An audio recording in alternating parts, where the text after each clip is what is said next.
ಭಾರೀ ಮಳೆ ಸುರಿಯುವ ಸಂದರ್ಭದಲ್ಲಿ ರಸ್ತೆ ಹೊಂಡದಲ್ಲಿ ನೀರು ನಿಂತು ಅಪಘಾತಗಳಾಗಿ ಸಾರ್ವಜನಿಕರ ಪ್ರಾಣಹಾನಿ ಸಂಭವಿಸಿದರೆ ಅದಕ್ಕೆ ಸಂಬಂಧಿಸಿದ ಇಲಾಖಾ ಇಂಜಿನಿಯರ್ಗಳನ್ನೇ ಹೊಣೆಗಾರರನ್ನಾಗಿ ಮಾಡಲಾಗುವುದು ಎಂದು ಆರೋಗ್ಯ ಮತ್ತು ಕುಟುಂಬ ಕಲ್ಯಾಣ ಸಚಿವ ಯುಟಿ ಖಾದರ್ ಎಚ್ಚರಿಕೆ ನೀಡಿದ್ದಾರೆ.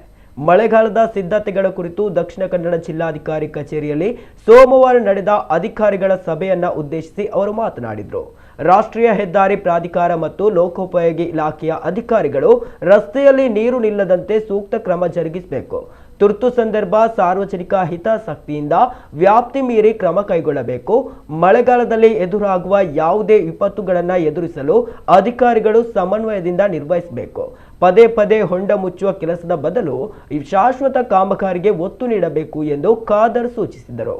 ಮೆಸ್ಕಾಂ ವ್ಯಾಪ್ತಿಯಲ್ಲಿ ಮಳೆಗಾಲದಲ್ಲಿ ವಿದ್ಯುತ್ ಸಂಪರ್ಕ ನಿರ್ವಹಣೆಗೆ ಹೆಚ್ಚುವರಿ ಲೈನ್ಮ್ಯಾನ್ ಮತ್ತು ವಾಹನಗಳನ್ನು ಒದಗಿಸಬೇಕು. ವಿದ್ಯುತ್ ಸಂಪರ್ಕ ಮರುಸ್ಥಾಪನೆಗೆ ತ್ವರಿತ ಕ್ರಮ ಕೈಗೊಳ್ಳಬೇಕು ಎಂದು ಮೆಸ್ಕಾಂ ಅಧಿಕಾರಿಗಳಿಗೆ ಸೂಚಿಸಿದ್ದಾರೆ. ದಕ್ಷಿಣ ಕನ್ನಡ ಜಿಲ್ಲಾಧಿಕಾರಿ ದರ್ಶನ್ ಎಚ್ವಿ ಮಳೆಗಾಲ ನಿರ್ವಹಣೆಗೆ ಕೈಗೊಳ್ಳಲಾಗಿರುವ ಸಿದ್ಧತೆಗಳನ್ನು ಸಭೆಗೆ ವಿವರಿಸಿದರು.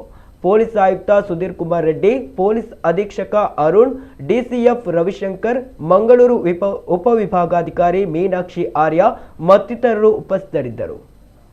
ಎಲ್ಲಿಯಾದ್ರೂ ಈಗ ದೊಡ್ಡ ಹೊಂಡ ಇದ್ರೆ ಈಗಲೇ ಮುಚ್ಚಾಕಿ, ಇಲ್ಲದಿದ್ರೆ ಸುಮ್ಮನೆ ನೀವು ಅಲ್ಲಿ ಆಗುದು, ಅಲ್ಲಿ ಬೈಕಲ್ಲಿ ಬೀಳೋದು, ಅದನ್ನಲ್ಲಿ ಮೀಡಿಯಾದಲ್ಲಿ ಬರೋದು, ಎಲ್ಲರಿಗೂ ಕೆಟ್ಟ ಹೆಸರು ಬರೋದು, ಸರ್ಕಾರಕ್ಕೆ ಅನಗತ್ಯವಾಗಿ ಕೆಟ್ಟ ಹೆಸರು ಬರ್ತದೆ. ಫಸ್ಟ್ ಅದನ್ನು ನೋಡಿಕೊಂಡು ಹೋಗಿ. ಎಲ್ಲಿಯಾದ್ರೂ ದೊಡ್ಡ ಪ್ಯಾಚ್ ಇದ್ದು ನಾಳೆ ಮಳೆಗಾಲದಲ್ಲಿ ಬಿದ್ದು ಏನೋ ಆಕ್ಸಿಡೆಂಟ್ ಆಗಿ ಹೆಚ್ಚು ಕಮ್ಮಿ ಆದರೆ AWA ಜವಾಬ್ದಾರಿ.